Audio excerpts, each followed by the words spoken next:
Good morning. I'm still reporting on freedom. I grew up in the military and have been honored to work with people like Admiral McRaven. These are freedom's warriors, the people who will sacrifice their entire lives to defend a concept, freedom. Not just U.S. freedom, but the freedom of anyone, anywhere in the world, no matter how rich or poor, no matter how downtrodden or poverty-stricken. Admiral McRaven was born in Pinehurst, North Carolina, and graduated from the University of Texas in 1977.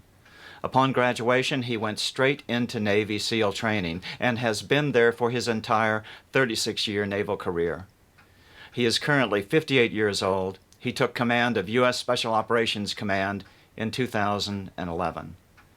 The men and women of Special Operations are honed to as close to mental and physical perfection as humanity can produce.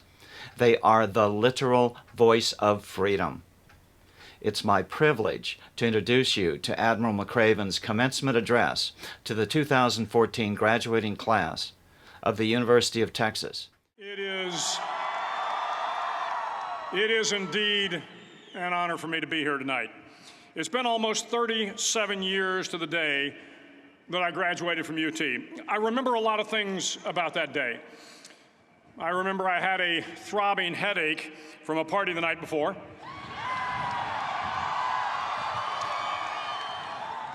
I remember I had a serious girlfriend, who I later married. That's important to remember, by the way. And I remember I was getting commissioned in the Navy that day. But of all the things I remember, I don't have a clue who the commencement speaker was, and I certainly don't remember anything they said. So acknowledging that fact, if I can't make this commencement speech memorable, I will at least try to make it short. So the university's slogan is, "What starts here changes the world." Well, I've got to admit, I kind of like it. What starts here changes the world. Tonight, there are almost 8,000 students, or there are more than 8,000 students graduated from UT. So that great paragon of analytical rigor, Ask.com, says that the average American will meet 10,000 people in their lifetime. 10,000 people, that's a lot of folks. But if every one of you changed the lives of just 10 people, and each one of those people changed the lives of another 10 people, and another 10, then in 5 generations, 125 years, the class of 2014 will have changed the lives of 800 million people. 800 million people. Think about it. Over twice the population of the United States. Go one more generation, and you can change the entire population of the world, 8 billion people. If you think it's hard to change the lives of 10 people, change their lives forever, you're wrong. I saw it happen every day in Iraq and Afghanistan. A young Army officer makes a decision to go left instead of right down a road in Baghdad, and the 10 soldiers with him are saved from a close-in ambush. In Kandahar province, Afghanistan, a non-commissioned officer from the female engagement team senses that something isn't right and directs the infantry platoon away from a 500-pound IED, saving the lives of a dozen soldiers. But if you think about it, not only were those soldiers saved by the decisions of one person, but their children were saved, and their children's children. Generations were saved by one decision, one person. But changing the world can happen anywhere, and anyone can do it. So what starts here can indeed change the world. But the question is, what will the world look like after you change it? Well, I'm confident that it will look much, much better. But if you'll humor this old sailor for just a moment, I have a few suggestions that may help you on your way to a better world. And while these lessons were learned during my time in the military, I can assure you that it matters not whether you ever served a day in uniform. It matters not your gender, your ethnic or religious background, your orientation, or your social status. Our struggles in this world are similar, and the lessons to overcome those struggles and to move forward, changing ourselves and changing the world around us, will apply equally to all. I've been a Navy SEAL for 36 years, but it all began when I left UT for basic SEAL training in Coronado, California. Basic SEAL training is 6 months of long, torturous runs in the soft sand, midnight swims in the cold water off San Diego, obstacle courses, unending calisthenics, days without sleep, and always being cold, wet, and miserable. It is 6 months of being constantly harassed by professionally trained warriors who seek to find the weak of mind and body and eliminate them from ever becoming a Navy SEAL. But the training also seeks to find those students who can lead in an environment of constant stress, chaos, failure, and hardships. To me, basic SEAL training was a lifetime of challenges crammed into 6 months. So here are the 10 lessons I learned from basic SEAL training that hopefully will be of value to you as you move forward in life. Every morning in SEAL training, my instructors, who at the time were all Vietnam veterans, would show up in my barracks room, and the first thing they'd do was inspect my bed. If you did it right, the corners would be square, the covers would be pulled tight, the pillow centered just under the headboard, and the extra blanket folded neatly at the foot of the rack. It was a simple task, mundane at best, but every morning we were required to make our bed to perfection. It seemed a little ridiculous at the time, particularly in light of the fact that we were aspiring to be real warriors, tough, battle-hardened SEALs. But the wisdom of this simple act has been proven to me many times over. If you make your bed every morning, you will have accomplished the first task of the day. It will give you a small sense of pride, and it will encourage you to do another task, and another, and another. And by the end of the day, that one task completed will have turned into many tasks completed. Making your bed will also reinforce the fact that the little things in life matter. If you can't do the little things right, you'll never be able to do the big things right. And if by chance you have a miserable day, you will come home to a bed that is made, that you made. And a made bed gives you encouragement that tomorrow will be better. So if you want to change the world, start off by making your bed. During SEAL training, the students are all broken down into boat crews. Each crew is 7 students, 3 on each side of a small rubber boat, and 1 coxswain to help guide the dinghy. Every day, your boat crew forms up on the beach and is instructed to get through the surf zone and paddle several miles down the coast. In the winter, the surf off San Diego can get to be 8 to 10 feet high, and it is exceedingly difficult to paddle through the plunging surf unless everyone digs in. Every paddle must be synchronized to the stroke count of the coxswain. Everyone must exert equal effort, or the boat will turn against the wave and be unceremoniously dumped back on the beach. For the boat to make it to its destination, everyone must paddle.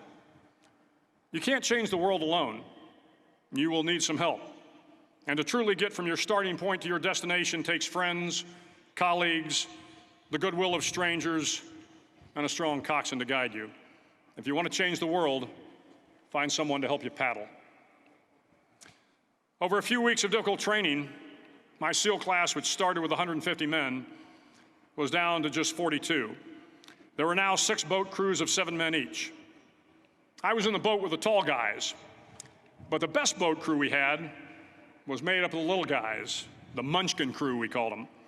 No one was over 5'5". The Munchkin boat crew had 1 American Indian, 1 African American, 1 Polish American, 1 Greek American, 1 Italian American, and 2 tough kids from the Midwest. They out-paddled, outran, and outswam all the other boat crews. The big men in the other boat crews would always make good-natured fun of the tiny little flippers the Munchkins put on their tiny little feet prior to every swim. But somehow these little guys from every corner of the nation and the world always had the last laugh, swimming faster than everyone and reaching the shore long before the rest of us. SEAL training was a great equalizer. Nothing mattered but your will to succeed, not your color, not your ethnic background, not your education, not your social status. If you want to change the world, measure a person by the size of their heart, not by the size of their flippers. Several times a week, the instructors would line up the class and do a uniform inspection. It was exceptionally thorough. Your hat had to be perfectly starched, your uniform immaculately pressed, your belt buckle shiny and void of any smudges. But it seemed that no matter how much effort you put into starching your hat or pressing your uniform or polishing your belt buckle, It just wasn't good enough. The instructors would find something wrong. For failing uniform inspection, the student had to run, fully clothed, into the surf zone, then wet from head to toe, roll around on the beach until every part of your body was covered with sand. The effect was known as a sugar cookie. You stayed in the uniform the rest of the day, cold, wet, and sandy. There were many a student who just couldn't accept the fact that all their efforts were in vain, that no matter how hard they tried to get the uniform right, it went unappreciated. Those students didn't make it through training. Those students didn't understand the purpose of the drill. You were never going to succeed. You were never going to have a perfect uniform. The instructors weren't going to allow it. Sometimes, no matter how well you prepare or how well you perform, you still end up as a sugar cookie. It's just the way life is sometimes. If you want to change the world, get over being a sugar cookie and keep moving forward. Every day during training, you were challenged with multiple physical events: long runs, long swims, obstacle courses, hours of calisthenics, something designed to test your mettle. Every event had standards, times you had to meet. If you failed to meet those times, those standards, your name was posted on a list, and at the end of the day, those on the list were invited to a circus. A circus was 2 hours of additional calisthenics, designed to wear you down, to break your spirit, to force you to quit. No one wanted a circus. A circus meant that for that day, you didn't measure up. A circus meant more fatigue, and more fatigue meant that the following day would be more difficult, and more circuses were likely. But at some time during SEAL training, everyone made the circus list. But an interesting thing happened to those who were constantly on the list. Over time, those students who did 2 hours of extra calisthenics got stronger and stronger. The pain of the circuses built inner strength and physical resiliency. Life is filled with circuses. You will fail. You will likely fail often. It will be painful. It will be discouraging. At times, it will test you to your very core. But if you want to change the world, don't be afraid of the circuses. At least twice a week, the trainees were required to run the obstacle course. The obstacle course contained 25 obstacles, including a 10-foot wall, a 30-foot cargo net, a barbed wire crawl, to name a few. But the most challenging obstacle was the slide for life. It had a 3-level, 30-foot tower at one end and a 1-level tower at the other. In between was a 200-foot-long rope. You had to climb the 3-tiered tower, and once at the top, you grabbed the rope, swung underneath the rope, and pulled yourself hand over hand until you got to the other end. The record for the obstacle course had stood for years when my class began in 1977. The record seemed unbeatable until one day a student decided to go down the slide for life head first. Instead of swinging his body underneath the rope and inching his way down, he bravely mounted the top of the rope and thrust himself forward. It was a dangerous move, seemingly foolish and fraught with risk. Failure could mean injury and being dropped from the course. Without hesitation, the student slid down the rope perilously fast. Instead of several minutes, it only took him half that time. And by the end of the course, he had broken the record. If you want to change the world, sometimes you have to slide down the obstacles head first. During the land warfare phase of training, the students are flown out to San Clemente Island, which lies off the coast of San Diego. The waters off San Clemente are a breeding ground for the great white sharks. To pass SEAL training, there are a series of long swims that must be completed. One is the night swim. Before the swim, the instructors joyfully brief the students on all the species of sharks that inhabit the waters off San Clemente. They assure you, however, that no student has ever been eaten by a shark, at least not that they can remember. But you are also taught that if a shark begins to circle your position, stand your ground. Do not swim away. Do not act afraid. And if the shark, hungry for a midnight snack, darts towards you, then summons up all your strength and punch him in the snout, and he will turn and swim away. There are a lot of sharks in the world. If you hope to complete the swim, you will have to deal with them. So if you want to change the world, Don't back down from the sharks. As Navy SEALs, one of our jobs is to conduct underwater attacks against enemy shipping. We practice this technique extensively during training. The ship attack mission is where a pair of SEAL divers is dropped off outside an enemy harbor and then swims well over 2 miles underwater, using nothing but a depth gauge and a compass to get to the target.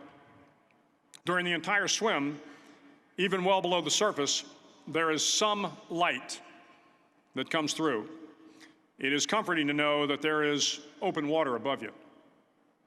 But as you approach the ship, which is tied to a pier, the light begins to fade. The steel structure of the ship blocks the moonlight. It blocks the surrounding street lamps. It blocks all ambient light. To be successful in your mission, you have to swim under the ship and find the keel, the center line, and the deepest part of the ship. This is your objective. But the keel is also the darkest part of the ship, where you cannot see your hand in front of your face, where the noise from the ship's machinery is deafening, and where it gets to be easily disoriented, and you can fail. Every SEAL knows that under the keel, at that darkest moment of the mission, is a time when you need to be calm, when you must be calm, when you must be composed, when all your tactical skills, your physical power, and your inner strength must be brought to bear. If you want to change the world, you must be your very best in the darkest moments. The 9th week of training is referred to as Hell Week. It is 6 days of no sleep, constant physical and mental harassment, and one special day at the Mud Flats. The Mud Flats are an area between San Diego and Tijuana where the water runs off and creates the Tijuana Sloughs, a swampy patch of terrain where the mud will engulf you. It is on Wednesday of Hell Week that you paddle down to the Mud Flats and spend the next 15 hours trying to survive this freezing cold, the howling wind, and the incessant pressure to quit from the instructors. As the sun began to set that Wednesday evening, my training class, having committed some egregious infraction of the rules, was ordered into the mud. The mud consumed each man till there was nothing visible but our heads. The instructors told us we could leave the mud if only 5 men would quit. Only 5 men, just 5 men, and we could get out of the oppressive cold. Looking around the mud flat, it was apparent that some students were about to give up. It was still over 8 hours till the sun came up. 8 more hours of bone-chilling cold. The chattering teeth and the shivering moans of the trainees were so loud, it was hard to hear anything. And then one voice began to echo through the night. One voice raised in song. The song was terribly out of tune, but sung with great enthusiasm. One voice became 2, and 2 became 3, and before long, everyone in the class was singing. The instructors threatened us with more time in the mud if we kept up the singing, but the singing persisted. And somehow the mud seemed a little warmer, and the wind a little tamer, and the dawn not so far away. If I have learned anything in my time traveling the world, it is the power of hope. The power of one person, a Washington, a Lincoln, King, Mandela, and even a young girl from Pakistan, Malala. One person can change the world by giving people hope. So if you want to change the world, start singing when you're up to your neck in mud. Finally, in SEAL training, there's a bell. A brass bell that hangs in the center of the compound for all the students to see. All you have to do to quit is ring the bell. Ring the bell, and you no longer have to wake up at 5 o'clock. Ring the bell, and you no longer have to be in the freezing cold swims. Ring the bell, and you no longer have to do the runs, the obstacle course, the PT, and you no longer have to endure the hardships of training. All you have to do is ring the bell to get out. If you want to change the world, don't ever, ever ring the bell. To the class of 2014, you are moments away from graduating, moments away from beginning your journey through life, moments away from starting to change the world for the better.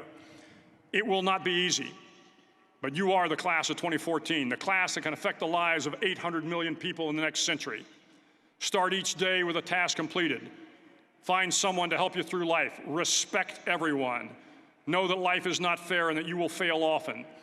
But if you take some risks, step up when the times are the toughest, face down the bullies, lift up the downtrodden, and never, ever give up, if you do these things, the next generation and the generations that follow will live in a world far better than the one we have today.